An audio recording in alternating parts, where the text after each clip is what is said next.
to see everybody right here on 5 News Plus. We've got more 5 Outdoors with our friend Trey Reed from the Arkansas Game and Fish Commission.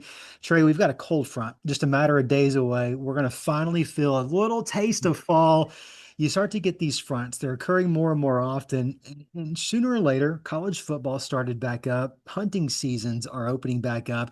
You got dove season. You've also got some new ish deer hunting opportunities. Remind us what was new last year.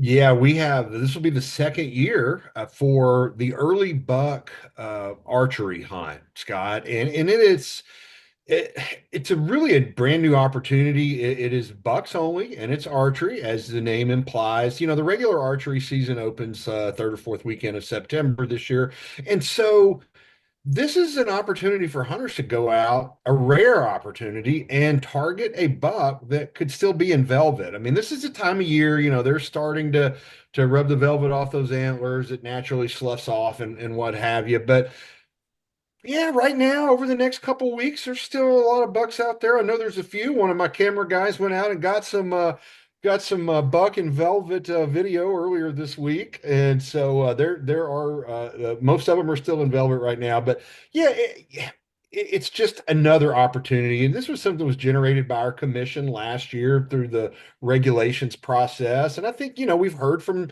hunters saying some other states have these type of hunts, and so let's just open up a little bit of extra opportunity. It's I know we've had some cold fronts. Typically, these September archery hunts, even regular archery season, it can still be pretty warm. It can be nice too, but I'm glad to have an opportunity to talk about it here, Scott. Dove season gets all the attention, and it opens the same weekend, September 6th. Now the buck only hunt is 3 days, 6th, 7th, and 8th. But dove season is the unofficial kickoff to hunting season. It's that social event, that reason to get together, get the the buddies together, the families together, have a cookout maybe after the hunt. But now you got a reason to maybe even make an early trip to deer camp, do a little hunting, maybe do some of your food plot work or habitat management this time of year. That's Labor Day is kind of the target for that. So maybe kill two birds with one stone this year. So, and it's a new opportunity, but doesn't require anything additional. This the No, standard it's hunting just license. your hunting license, and hopefully if you're going to participate, you've been out there in the backyard or maybe at a range practicing where it's legal, I should say, in your backyard, practicing with your bow and arrow. You talk about the genesis of this new opportunity. Commission got some feedback. They listened to folks they got the feedback from. They implemented it. I think that's a great segue into the importance of constituent feedback that your agency really puts a lot of emphasis on. And right now, you're asking for some more from not just hunters and anglers, but perhaps just conservationists, birders, and the like. Yeah, absolutely, Scott. It is. We just released for comment our Arkansas Wildlife Action Plan, AWAP, and I'll kind of go into what that is. The Arkansas Game and Fish Commission, obviously, our mission is to conserve and enhance fish and wildlife and their habitats, but we're responsible not just for the bucks we were just talking about, or the trout over in the beaver tailwater, or squirrels and rabbits and elk and black bear and ducks and all those things that we hunt for.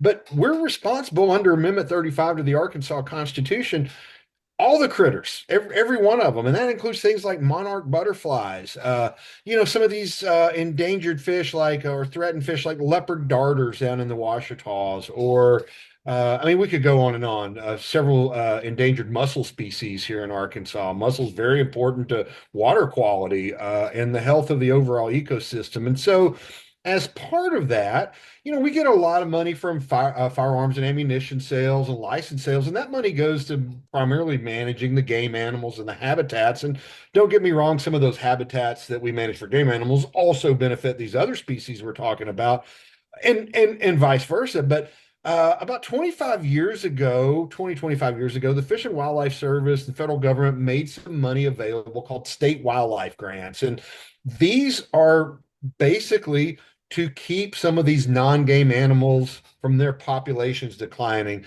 One of the things we've learned over the years is when an animal goes on the endangered species list as a threatened or endangered species, that it's like it's a lot, your back's against the wall at that point. It's really hard to bring them back from, maybe some of those thresholds that they cross to get those low numbers. And so state wildlife grants and the Arkansas Wildlife Action Plan, and many, most all the states have their version of the plan, are a blueprint where we identify species of greatest conservation need.